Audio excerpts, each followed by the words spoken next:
Usually on Saturdays during the fall, I'd be standing on the 50-yard line on top of the Air Force logo, but tonight is a different story. As rookie offensive lineman Dalton Reisner put it, Sunday's game was a game for the rookies. A little over a week ago, the Colorado High School Athletics and Activities Association announced they would delay the high school football season due to COVID-19. We were fighting for the opportunity to give football a season, right? Everybody isn't looking for a recruitment tape. Then this week, Colorado State, and Air Force all did the same thing. It has been a definition of a wild week, a roller coaster ride, if you can, for these high school athletes. Starting on Tuesday night, leading to an announcement on Wednesday, CHSAA announcing that they would not change the high school football or fall schedule. They would keep it back in the spring due to the variances by Governor Polis. But then Governor Polis tweeting out Wednesday night saying that he would allow certain variances to happen, which leads us today. Commissioner Rhonda Blanford Green announcing that she's going to talk with Governor Polis once again to find out what variances can happen so fall sports can happen. Gary, first off, thanks for joining us for a little bit. But you know, it's great to be here. Yeah, I know. How good is this? I know. A couple months ago, we announced this. We came here now to see everything transformed. What were just your thoughts? It was breakfast with the Buffaloes here in Boulder as the 21st ranked Colorado Buffs taking on rival Utah in the earliest game ever at Folsom Field in its 96-year history. Now, what was on the menu today? Well, of course, some snow here in Colorado, but also a possible Pac-12 championship berth. The Palmer Ridge Bears going for the 4P in the 4A division, while the Lamar Savages, well, they haven't been to the state title game in 6 decades, so let's not make that Savage fan base wait any longer. Philip Lindsay finding the end zone for the 4th time this season, but after the game, he was still not impressed with how the offense did today, said there is still room to improve. And as for the NL wildcard spot, yeah, that's a thing of the past. Let's check this out, right? Colorado, 7 games back at that second wild card spot. No shot of actually making the playoffs as it stands right now. We, the National Football League, believe Black Lives Matter. And I will do better, and I will be part of the solution. Time is always right to do what's right. Silence and inactivity, can no longer be accepted. That was some of the most powerful messages from the Denver sports world this past week involving the death of George Floyd, the Black Lives Matter movement, and the overall racial and social injustices in our current society. It's the same message the Denver Broncos made yesterday in their protests in downtown Denver. Behind me, you see some of the most powerful photos and videos from yesterday's player-led protest. It makes total sense that the Texas native has been tapped a legitimate All-American candidate and is on the preseason watch list for the nation's top player, top receiver, and most versatile player, to name a few. But the real question is, how do you stop an unstoppable force? Well, the Air Force Falcon football team has to do just that this week and are up for the challenge. The movie 42 is by far one of my favorite movies of all time. It's based on a true story of Jackie Robinson, played by Chadwick Boseman, who unfortunately tonight lost his life to colon cancer. Ironic in that today is actually Jackie Robinson Day in the MLB, celebrating number 42 and what Robinson stood for as we continue to fight his same fight in our communities today. Then this week, Brown got into a fight with Oakland GM Mike Mayock about the team's fine on missing mandatory practices and posting that said fine on Instagram. That would lead to the team saying that they would suspend Brown on Thursday to say he will play on Friday after apologizing to the team. Knock on wood if you're with me. Thanks, Andy. One of 4 siblings, Schaefer Reichart has had a basketball in his hand since he was in the 2nd grade. His mom even jokes he loves dribbling in the kitchen all the time. Yet this past year has been nothing short of a miracle for the high schooler, as this fighting Spartan was fighting for his life. What makes him an abnormal teenager is all through middle school and even high school, he's the guy waking me up at 5:30 in the morning to go to the Y to shoot.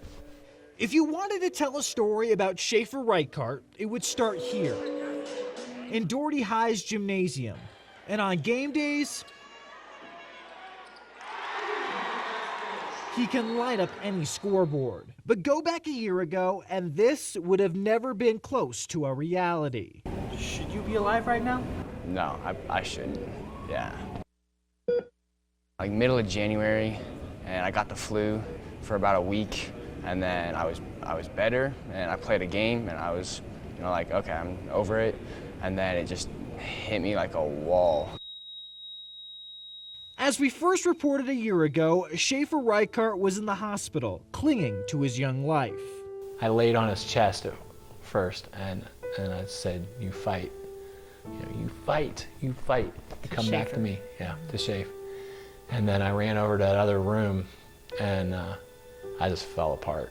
The then 16-year-old was suffering from toxic shock syndrome, a condition that causes a release of toxins into your body. For Schaefer, the syndrome had attacked his heart, kidneys, and lungs. All of this brought on by a combination of influenza A and strep throat.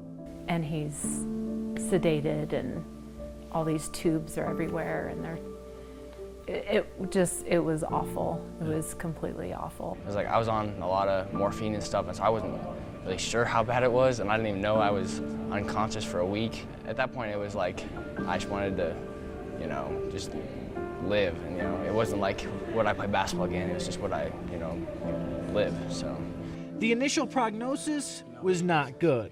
I wasn't gonna give up, and I was just like, I'm gonna do it.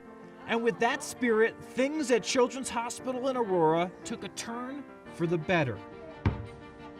Still in the hospital, I started dribbling and stuff, and just trying to get somewhere. They must have drove the nurses nuts, am I right? Yeah, yeah. And after 45 days at the hospital, hey, where are you going? The brother of 4 siblings was finally heading home. I think his parents say it all the time. We want Schaefer to play basketball, but we just want Schaefer. And his family's basketball family felt the same way. We would love for him to be back, however, we just want him back. Fast forward to today.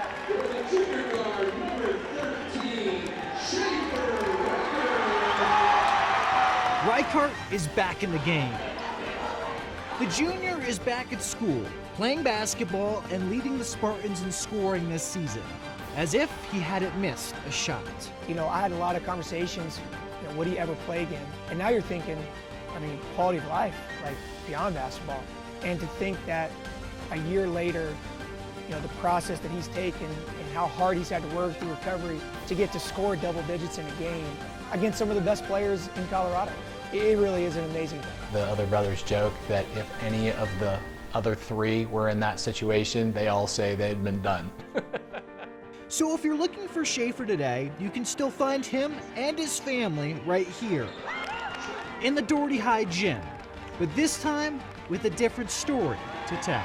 I'm not taking anything for granted because I'll be over in a second. He's just a kid that wants to play basketball and wants to, enjoy the game. Being thankful for the things that you've been given. Football, food, 1, 2, 3, turkey! And family. It's a blessing. You feel me? I'm thankful. A perfect play call for Thanksgiving Day. But on Thursday, 5 Southern Colorado high school football teams called an audible, burying the wintry conditions to practice for their upcoming playoff games. There's not many teams that practice on Thanksgiving, so if you're one of the final 4 remaining to practice on Thanksgiving, then you got to be pretty good, I would say, yeah. 2 of those teams include the Palmer Ridge Bears and the Pine Creek Eagles. It's almost become a tradition to practice on Thanksgiving here at Palmer Ridge. It's a great thing, to be surrounded by the friends and really family and relationships that you've made.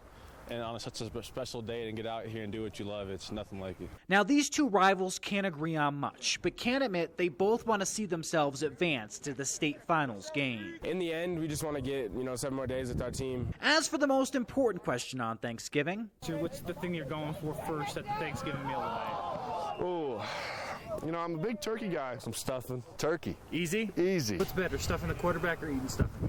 Stuffing the quarterback, 10 times out of 10. So even on the day of giving, the Eagles and the Bears still have their eyes on the prize.